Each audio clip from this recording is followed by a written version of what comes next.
Bueno, a ver, présteme atención un cachitito. Ahí le subí una info en el grupo sobre la modalidad seminario. Eso se decidió agregar, ¿me escuchan bien? Eso se decidió agregar a Profe. pedido del centro de estudiantes para poner algunos temas que no estaban dentro de la currícula a modo informativo, como anticoncepción, lactancia y otras cosas importantes de nuestra especialidad. Los seminarios se van a desarrollar, todavía no está definido el día, van a ser por una plataforma en vivo, que puede ser Webex, lo más probable, ¿sí? No se pasa lista y bueno, y no hay posibilidad de repetirlo ni de cambiarlo de horario porque la estrategia para lograr que coincidan las clases, estas, con las otras materias, acá el problema más grande que tenemos es la disponibilidad de horarios, ¿no? Eh, por favor, apaguen los micrófonos algunos porque se hace eco con lo que yo hablo. Entonces, esa es es una gran problemática, puesto que muchos de ustedes se han inscrito porque pueden los jueves, por ejemplo, los jueves de 19 a 20, y no otro día. Y es extremadamente difícil, ¿no? Quedar bien con Dios y con el diablo. Bueno, preguntas, chicas.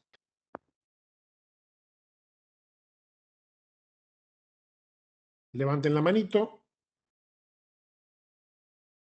a ver que vean las manitos. Lucía Mendoza Bravo. Hola, profe. Yo quería saber de si el trofoblasto era el que recubre al blastocisto. ¿Es así o no? No, no, no. Es parte del blastocisto. El ¿Cómo blastocisto sería? es como si fuera un globo, donde el aire sería el blastocele, el látex del globo sería la estructura trofoblástica, no lo recubre, sino forma el blastocisto, y el trofoblasto se divide en un trofoblasto propiamente dicho, ¿sí? Y un embrioblasto. El embrioblasto es la parte más interna del trofoblasto, ubicado en un polo, que es lo que va a formar el embrión a futuro, ¿sí? Ese embrioblasto luego, con el tiempo, se va a dividir en un hipoblasto y un epiblasto, y a su vez luego se van a formar las tres capas germinativas, que son el ectodermo, el mesodermo y el endodermo. Y el trofoblasto, una porción del trofoblasto entra en contacto con la mucosa endometrial y las células trofoblásticas se dividen en células citotrofoblásticas y células in situ trofoblásticas. El citotrofoblasto, ¿sí?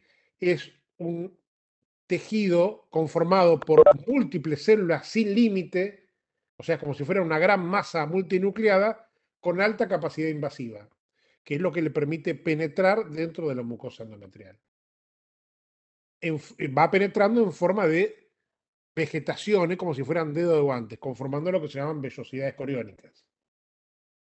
Algunas de esas vellosidades coriónicas sirven para anclaje, para que se sostenga, y otras vellosidades coriónicas son nutritivas para la nutrición, que van a conformar, junto con la capa esponjosa de la placenta, ya no llamada más mucosa endometrial, sino llamada deciduo basal, la estructura placentaria.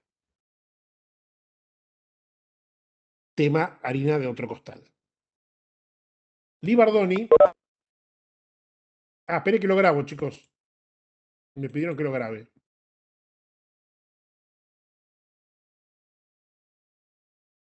Profe, hay compañeros esperando para entrar. Esto está abierto, ¿eh? No, yo. A ver, entra el que quiere. Se equivocaron de link, me parece, las que están esperando. No, no, yo no lo tengo configurado para,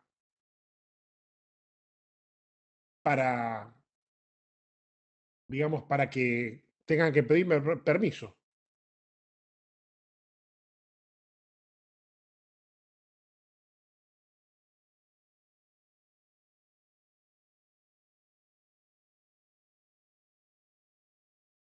Bueno, ahí se está grabando, así que va a quedar grabado a pedido del público.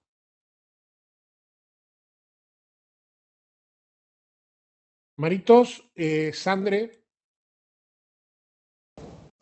Hola, ¿qué tal? ¿se escucha? Te escucho Ahí bien. está.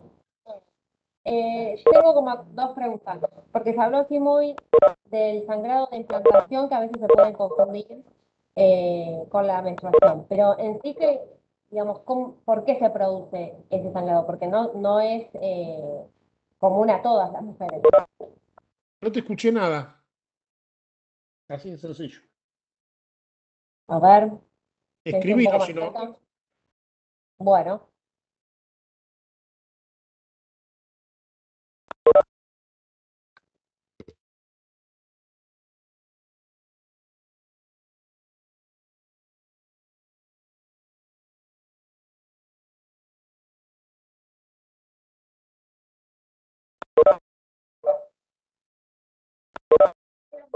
No se escucha. López Orrego, Buenas tardes, profesor. Con respecto a la decidua, son 3 deciduas, la basal, la capsular y la parietal. La basal sí, es la que tiene contacto directamente con la placenta, digamos. exactamente. Después está la capsular, que es la que envuelve al embrión. Exactamente. La parietal es la que está, digamos, en contacto con el endometrio. Y después son esas No, dos las la que se van a parietal, modificar. ahí está el error conceptual. La parietal no está en contacto con el endometrio. El endometrio deja de ser endometrio para ser decidua parietal. Toda la cavidad endometrial sufre un proceso de decidualización. La decidua que está en el polo donde apoya el embrión, donde penetra el embrión que conforma parte de la placenta, se llama decidua basal. La más distal a la placenta, pero dentro, que está cubriendo la estructura embrionaria, es la capsular. Y la decidua parietal es la decidua que recubre todo el resto de la cavidad uterina. Bien, profe. Y esas son todas vellosidades ¿Cómo? que se van. Son todas vellosidades que se van penetrando, ¿verdad? ¿Qué cosa? Las vellosidades que penetran son las del corión frondoso.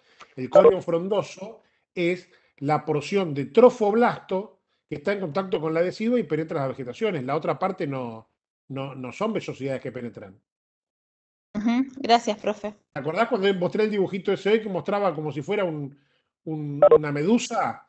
Una parte con todas como vellosidades, que eso es la placenta y el otro son las membranas.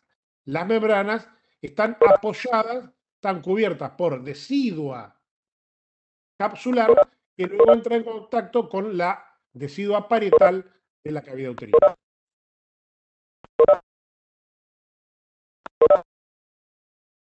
Mírenme, ven mi mano, ¿sí? ¿La ven la mano? Imagínense que Sí. esto fuera la cavidad uterina, ¿sí? Esta puntita del dedo es el huevo que penetra y quiere horadar. Donde apoyo el dedo, la piel de mi mano, o sea, la mucosa en la cavidad uterina, donde apoyo el dedo, se llama decidua basal.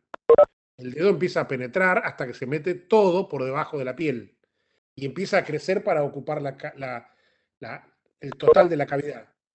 Lo que recubre a mi dedo saliendo es la capsular y el resto de la decidua de toda la cavidad es la decidua parietal. El sangrado de implantación, bueno, primero, Sandre, me estás preguntando cosas de otro tema, o sea, no tiene nada que ver con el tema actual. ¿El sangrado de implante es producir o no se puede producir? En algunas pacientes hay una pequeña pérdida en el momento que los lagos sanguíneos del sincitio trofoblasto horadan los lagos sanguíneos maternos para que aparezca el primer tipo de circulación materno-fetal. Entonces, en ese momento puede producirse un pequeño sangrado eh, de implantación que ocurre más o menos en el día que la paciente debería menstruar en un ciclo normal de 28 días y que puede llevar a la confusión y a un error en el cálculo de la edad gestacional. Serena Oblitas Ríos. Sí, profe, siguiendo con las caducas. Luego, las caducas basal y la capsular van a conformar el residuo vera. La cápsula, la decidua, Eso. decidua o caduca, no cápsula. Decidua o caduca capsular, a medida que el embarazo va creciendo, se fusiona con la decidua parietal y conforman lo que se denomina decidua vera.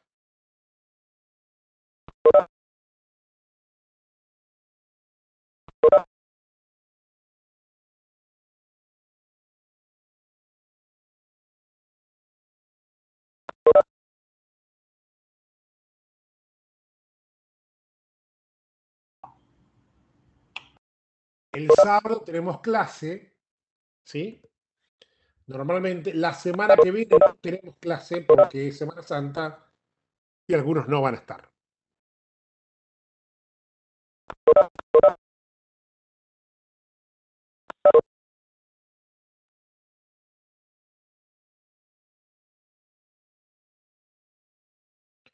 Jacqueline Vanessa Guevara.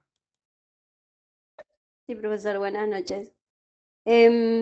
Estaba viendo las imágenes y me entró una duda, o por lo menos en mi interpretación, de qué semanas se puede saber que es un cigoto, un feto, un embrión, o sea, un tiempo estipulado, digamos, ¿no? Para saber diferenciar entre uno u otro.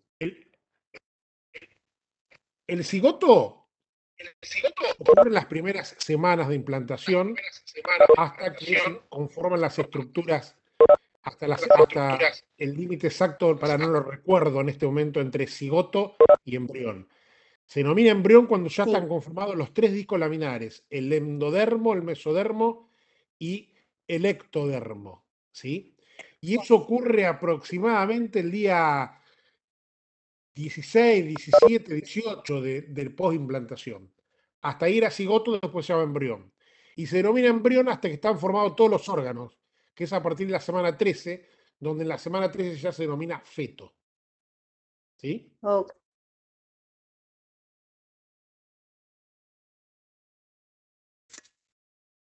Gracias, profesor. No, por favor. Profe, ¿puede volver a repetir, por favor, lo de embrión? ¿Desde qué semana hasta qué semana? Embrión es desde el momento del desarrollo de las tres capas germinativas, que no me acuerdo exactamente, tendría que machetear el libro, que se producen el ectodermo, el mesodermo y el endodermo. A partir de ahí es embrión, hasta la semana 13. De la semana 13 hasta el nacimiento se denomina feto. La diferencia entre embrión y feto es que el feto ya tiene desarrollado todos los órganos. Lo que sucede es que, digamos, lo que le falta a los órganos es madurar, ¿no?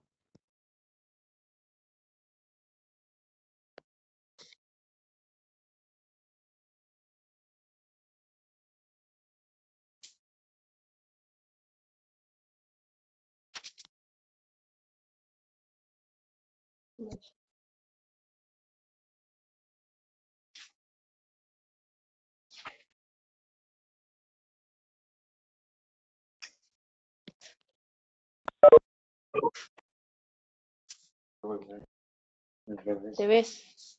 Te ves. Qué Apaguemos boludo. los micrófonos, chicos. Profesor, ¿puedo hacer una pregunta? Sí, levanta la mano, mi amor. Ay, perdón. Te consulto. Yo entendí que el citotrofoblasto, o sea, el citotrofoblasto es la capa más externa, ¿no? Del citotrofoblasto. Es lo que yo me anoté. Que es lo que El sé. citotrofoblasto, el sincitio es la capa más externa que la Es que la penetra. capa más externa, que es El la que se adhiere a la sincitio. decidua. ¿Cómo? Es Que la es que la que penetra la el sincitio decidua. es la que se adhiere a la decidua. Lo que pasa es que después, cuando se van formando las vegetaciones, que ya lo vamos a ver, ese sincitio trofoblasto, en el interior aparece un canal de citotrofoblasto que lo graba y lo penetra más todavía.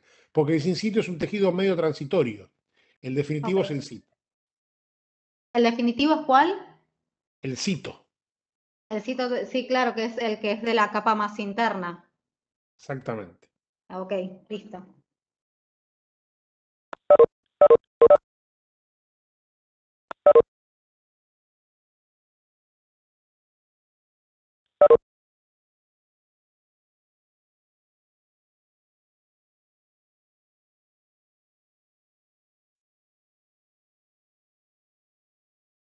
Romina López Orrego. Sí, profe, en toda la etapa, digamos, los procesos que va cambiando hasta llegar a ser un blastocito, ¿no es cierto? Es mórula, que es cuando son 16 células, y después, una vez que entra a la cavidad uterina, ahí se llama blastocele. No, el blastocele es la cavidad que tiene el blastocisto.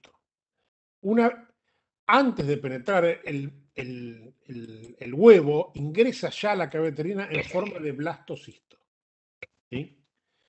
En la trompa se va segmentando y va avanzando a través de ella, conforma el estadio celular denominado mórula, de 16 células, y luego esas células apelotonadas empiezan a separarse y se forma una cavidad que se llama blastocele. Apaguen los micrófonos, chicos, por favor. Apaguen los micrófonos. Bien, entonces, cuando se forma esa cavidad denominada blastocele, ya deja de llamarse mórula para denominarse blastocisto o blástula. La blástula está conformada por una capa celular externa, trofoblasto, una cavidad, blastocele. Las células del trofoblasto luego se dividen en dos capas bien definidas. El trofoblasto externo, propiamente dicho, y el embrioblasto, que es lo que va a conformar el embrión futuro. Estefanía Hermosilla.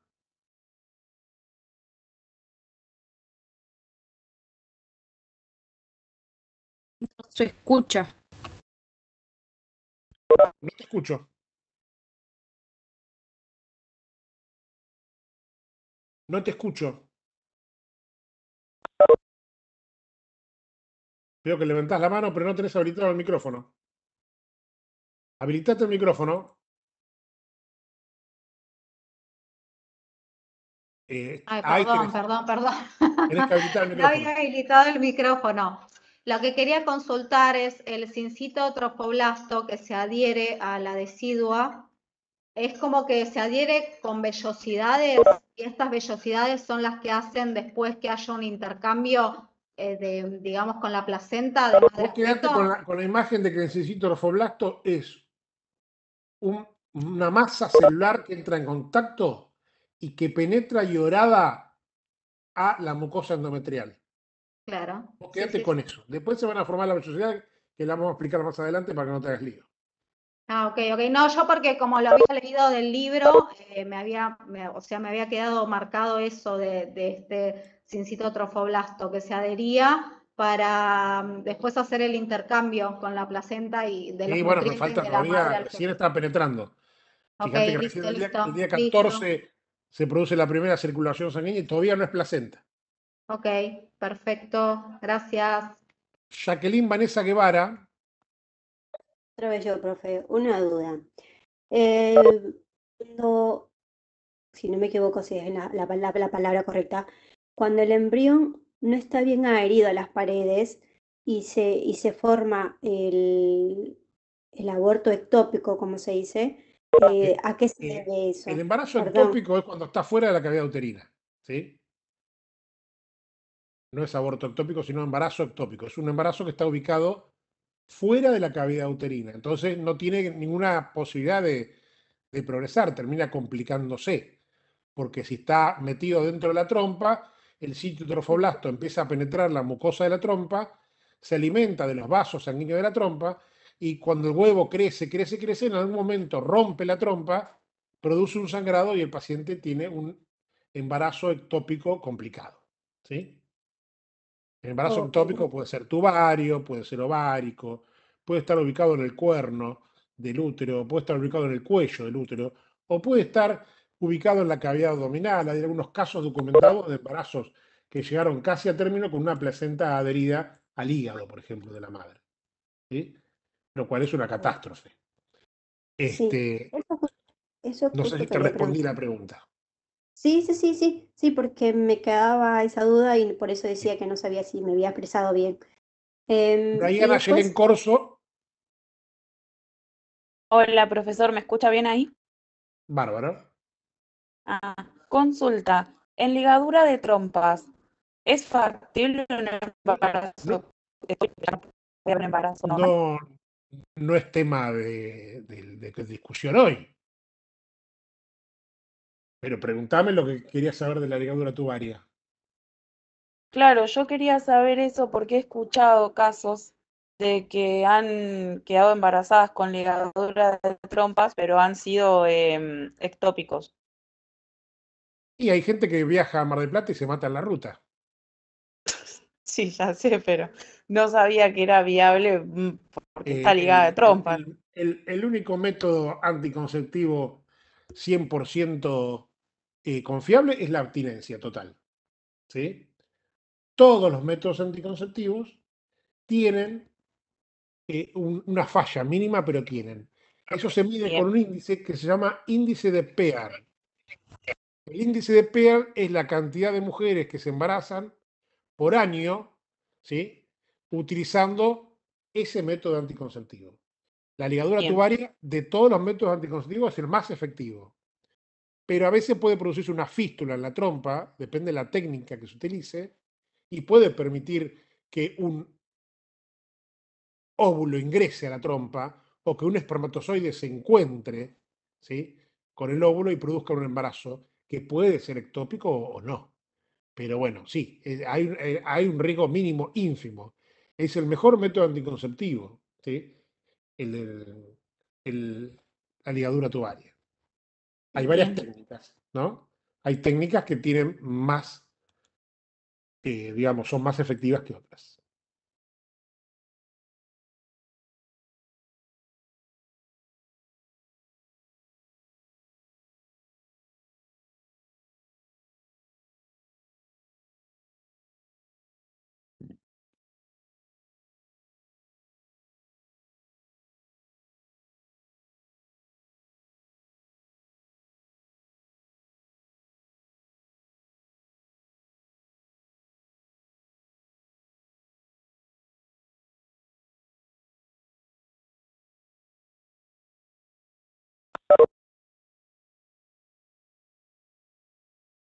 Liliana me pregunta si se puede producir embarazo en plena menstruación. No entendiste nada de las clases que di yo hasta ahora si me haces esa pregunta. Pues si la paciente está menstruando, no está ovulando, y si no está ovulando no se puede embarazar. Porque la menstruación es la pérdida sanguínea por genitales externos proveniente de la cavidad uterina como consecuencia final de un ciclo sexual bifásico. Entonces, si la mujer está menstruando, no está ovulando, y si no está ovulando no se puede embarazar.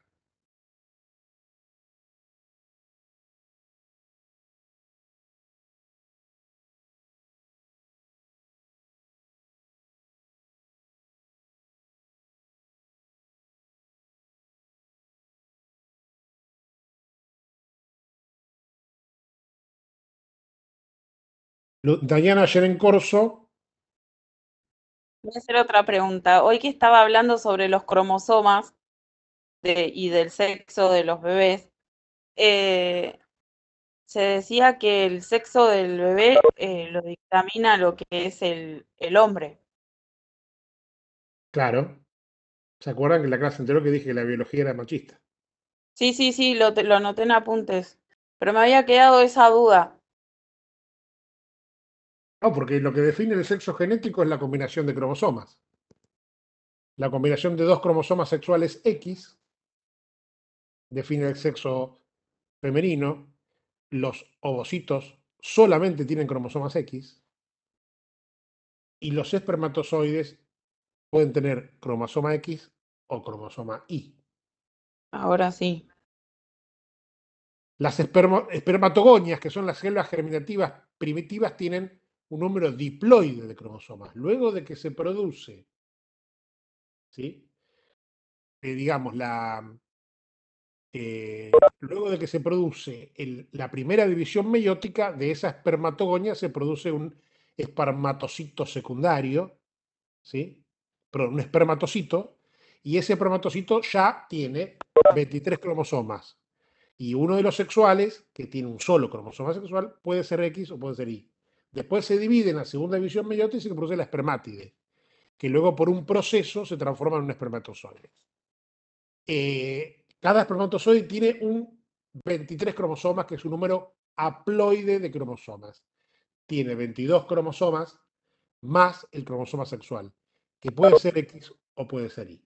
El azar hace que se combine con un cromosoma X de la mujer, y el producto de la concepción puede ser masculino o femenino. Ludmila Guglielmo. Profe, capaz que es una pregunta media tonta, pero ¿cuál es el sinónimo de huevo humano? ¿O a qué se refiere con eso? Huevo cigoto. El huevo cigoto es el huevo cigoto se denomina a la suma de la célula femenina y la masculina, y se llama ya huevo cigoto desde que son 2 células hasta que es blastocisto. Una vez que empieza a nadar, que penetra y empieza todo eso, ya deja de ser huevo cigoto para ser embrión, porque no tiene dependencia de sí mismo, sino que ya empieza a depender también de estructuras maternas. Perfecto. Otra duda que tengo. En el libro de León hay una parte que dice que si en el coito hay una excitación máxima, se puede producir una ovulación. ¿Es cierto eso? Eso ocurre en los conejos. Sí, pero dice que en la mujer ha pasado también. Y en los conejos pasa eso, por eso los conejos tienen tanta cría. Si eso pasara en la mujer, estaría, yo creo que si pasara, hay muchas cosas que en la fecundación pueden pasar biológicamente, no es la normalidad. Si eso ocurriera, y te imaginás, estaríamos caminando pateando gente, Gracias. ¿no? Porque aparte, ¿qué es mucha excitación? ¿Qué es? ¿Cómo medimos la excitación? No hay forma de saberlo, porque cada hombre y cada mujer manifiestan el orgasmo de distintas maneras. Hay gente que lo manifiesta, hay gente que no lo manifiesta, hay gente que lo siente más, hay gente que lo siente menos. Y manifestarlo no implica sentirlo mucho. O sea, biológicamente pasan cosas, ¿sí?, que a veces se expresan mecánicamente y a veces no. Y que no se expresen mecánicamente no quiere decir que no estén pasando biológicamente. No sé si me entiendo. Me explico. Entonces, eso genera que sea incomprobable eso prácticamente, ¿sí? Porque, no sé, el excitómetro no existe para medir, digamos, lo que es el grado de excitación de la mujer. Es un texto viejo para esas cosas, ¿viste? El León está muy bueno para la parte anatómica y mecánica del parto, y porque la anatomía es la misma y la mecánica del parto es la misma y va a seguir siendo la misma por más que el hombre llegue a Marte y lo pueble, ¿sí? Pero los mecanismos sí, las enfermedades, los tratamientos, los métodos complementarios, estudios y los mecanismos bioquímicos no es que cambian, sino que con el tiempo vamos conociendo más cosas, entonces las vamos entendiendo mejor desde un punto de vista químico, físico, molecular, ¿sí? Julia Frasi. Hola, profe, buenas noches. Yo quería preguntarle sobre el tema de los cromosomas. Tenía entendido, no sé si es así, capaz que estoy errada. Cuando, por ejemplo, nacen con síndrome de Down, no sé si es que les falta un cromosoma o tiene uno de más. Tiene una trisomía, el síndrome de Down tiene 3 cromosomas 21, se llama trisomía 21. Los cromosomas están numerados, están codificados, ¿sí?, del 1 al 21, ¿sí? Son 22 cromosomas, ¿está? Que son pares, por eso son 44 autosomas, más los 2 cromosomas sexuales. El número total de cromosomas en la célula son 46, ¿sí?, divididos en 22 pares de cromosomas, el par 1, el par 2, el par 3, el par 4. Bueno, el par 21, en vez de ser un par, son 3 cromosomas. Y eso es un error que se produce en el mismo acto de fecundación. En el momento que se produce, digamos, la unión del gameto femenino con el gameto masculino, por algún motivo, ¿sí? En vez de producirse un par de cromosomas 21, se producen 3 cromosomas 21. Hay varias alteraciones genéticas, cromosómicas, no genéticas, cromosómicas, algo genéticos más finos, ¿sí? Por ejemplo, los genes dictaminan el color de pelo, dictaminan alguna función de alguna enzima, dictaminan el carácter, dictaminan la altura, un montón de cosas dictaminan los genes. El cromosoma es, digamos, es lo que contienen los genes, ¿sí? ¿Se entiende? Entonces, una cosa es una alteración génica, donde hay una alteración en un gen, entonces como falta esto, te falta el otro, como puede ocurrir, por ejemplo, con algunas enfermedades como la enfermedad fibroquística pancreática, ¿sí? Y otra cosa es la falta o el exceso de un cromosoma, como ocurre en la trisomía 21, en la trisomía 18, o como ocurre, por ejemplo, en el síndrome de Klinefelter, que hay más de 2 cromosomas sexuales, ¿sí? Sí, profe, gracias. Igual, porque por lo que yo veo, ¿no? Como que se da más en personas mayores, por ejemplo, que tienen hijos grandes, que en gente joven, digamos, este problema, por ejemplo, con lo que es síndrome de Down. Hay lo que se denomina riesgo relativo, ¿sí? El riesgo es la capacidad que algún elemento pueda producir daño, ¿sí? Por ejemplo, la obesidad es un factor de riesgo para diabetes, ¿sí? ¿Está? El riesgo o el daño es la diabetes. El factor de riesgo es la obesidad. Ser obeso no quiere decir que seas diabético, pero es un factor de riesgo para diabetes. Es un factor de riesgo para hipertensión. La edad materna elevada es un factor de riesgo para enfermedad de Down. No quiere decir que lo vaya a suceder, ¿sí? La paciente mayor de edad tiene un riesgo relativo ligeramente mayor a la población general, pero nada más que ligeramente mayor.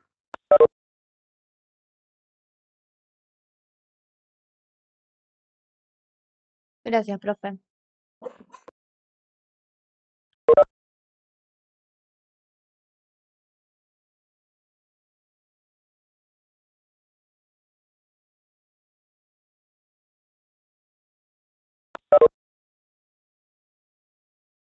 Martina Ibarra.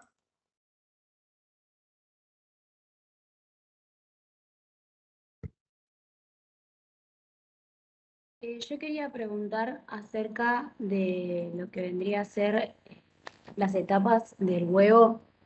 Las etapas del huevo son cigoto, blastocito, embrión y feto. Así son las etapas. La línea es esa. La línea es ovocito primario, ovocito secundario. Se encuentra con un espermatozoide. Se fecunda. Se producen 2 células. Aparece el proceso de segmentación, que es la división de las células hasta formar la mórula. La mórula se transforma en blastocisto. El blastocisto entra en la cavidad, penetra en la mucosa endometrial, empieza a producir las estructuras placentarias definitivas, más luego se transforma en embrión y el embrión se transforma en feto. Ese feto se transforma en neonato, ese neonato se transforma en infante, ese infante se transforma en niño, el niño se transforma en adolescente, el adolescente se transforma en adulto y el adulto es el tarado que está acá dándole una clase a ustedes. Bueno, muchas gracias, profe. Y otra cosa que quería preguntar es sobre el mecanismo íntimo. No entendí bien qué es eso. Cuando dice mecanismo íntimo se refiere a los elementos que hacen que se pueda unir el óvulo con el espermatozoide, ¿sí? O sea, ¿se acuerdan que yo, si miran la clase de vuelta, van a ver que yo explico que el esperma es un líquido que está conformado por esto y esto y el otro, que tiene que tener un proceso de facilitación, ¿sí? Para poder fecundar al óvulo. O sea, el espermatozoide es la célula germinativa que está inmersa en ese líquido que tiene un montón de cosas. Entonces el espermatozoide tiene que sacar todas esas cosas que tiene encima para poder avanzar y penetrar adentro de la cavidad uterina y llegar hasta el óvulo. Y cuando habla de mecanismo íntimo, habla de todo el proceso de liberación de acrosoma, de atravesar la corona radiada, de entrar en contacto con la zona pelúcida, de penetrar la misma, de hacer que se produzca en la zona pelúcida un cambio que no permita que otros espermatozoides entren, porque eso sería lo que se denomina superfecundación, que un óvulo sea fecundado por más de un espermatozoide. ¿Sí? En la especie humana no está documentada la superfecundación. Sí está documentada la polifecundación. Y ha pasado y ver en embarazos gemelares, por ejemplo, hubo un caso muy famoso hace unos años de una mujer con gemelares, uno de raza negra y uno de raza blanca. Ella era de raza blanca, el marido de la raza blanca, así que imagínense de qué raza era el sodero. ¿Sí? Entonces, la mujer poliovuló y se fecundó un óvulo con un espermatozoide de un espécimen y el otro óvulo con un espermatozoide de otro espécimen. Eso sí puede suceder, ¿sí? Pero no está documentado que suceda que un solo óvulo sea fecundado por dos espermatozoides. Y si así fuere, ese producto sería inviable y abortaría. Entonces es imposible. Para poder documentarlo tendríamos que estudiar todos los abortos, que es muy difícil, no, es imposible. Bien. Y otra pregunta que le quería hacer, la última. Cuando dice nociones de genética, es todo lo de la gametogénesis. Sí, y lo de la gametogénesis y lo del número de cromosomas, que es una célula ploide, que es una célula diploide, qué células tienen el número diploide, qué es diploide, cómo es la meiosis, para qué sirve. Bueno, listo, muchas gracias.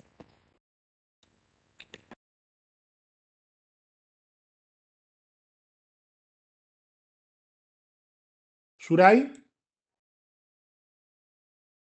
Hola, profe, ¿cómo va? hola, ¿cómo estás?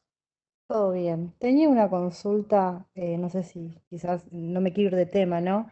Pero ¿hay alguna manera en la parte del feto, de la cabeza del feto, ¿no? De evitar una dilatación de los ventrículos del cerebro? No, pues eso no es, digamos, eh, nos vamos de tema, pero lo voy a aclarar. Sí.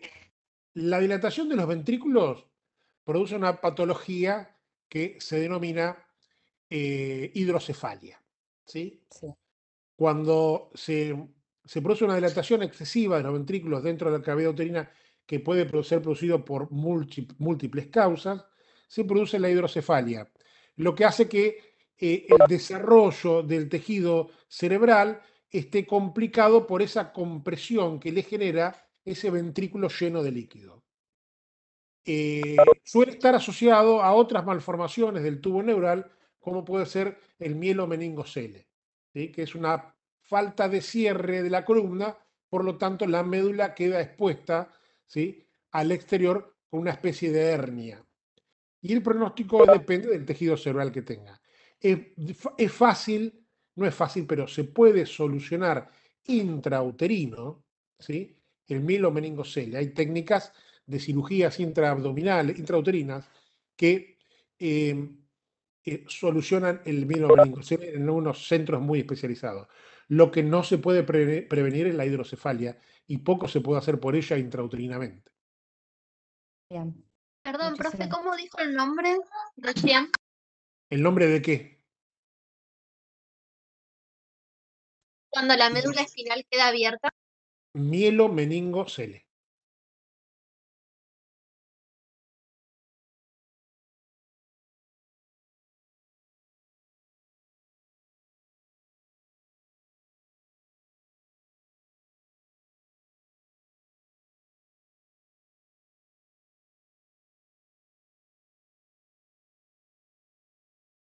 Bueno, ¿no tenemos más?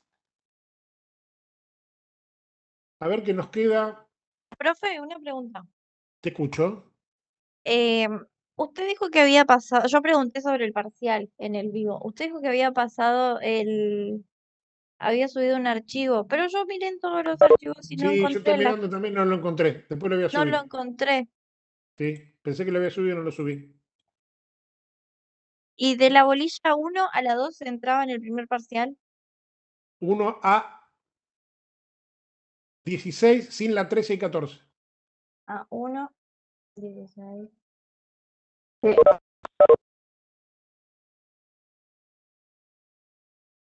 Gracias, profe.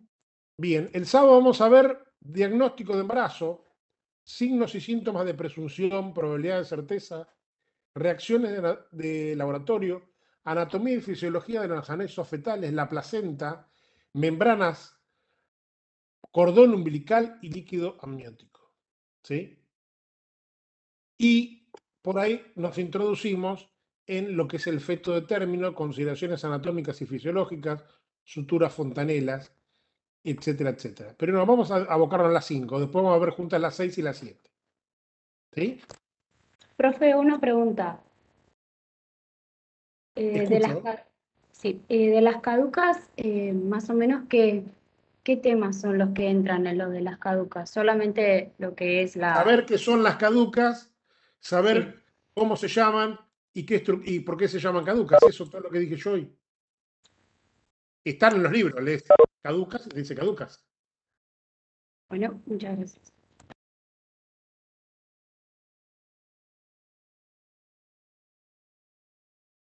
¿Nos vamos?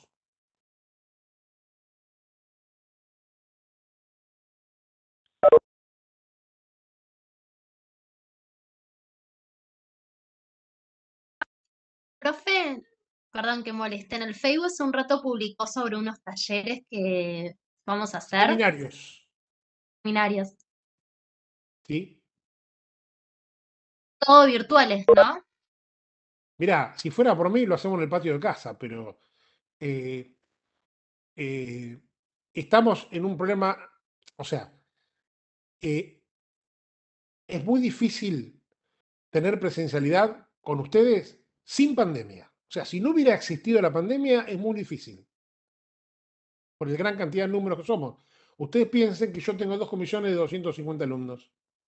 Si van todos, son 250 alumnos. O sea, aula para 250 hay muy pocas. En este momento actual, que haya aforo, necesitaría dar 7, 8 veces por semana para meter de a 40 a 50 alumnos, o para darle lugar a 40 a 50 alumnos. ¿Sí? En el momento que se abra todo, veremos qué nos ofrecen y qué nos dan desde la Facultad de Medicina. Y ahí iríamos a la presencialidad, al menos por la parte teórica. Ok, profe, gracias.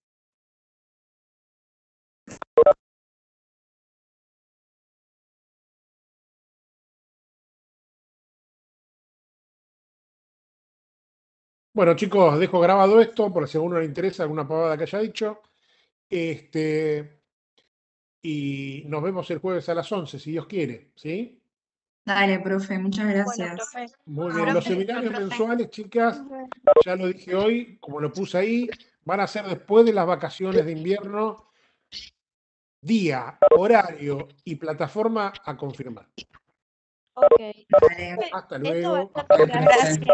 Profe, Muchas Hasta gracias. luego. Ay, levantó la manito de final. Gracias. Saludos. Chau, chis. profe, esto queda en Facebook. Pipi.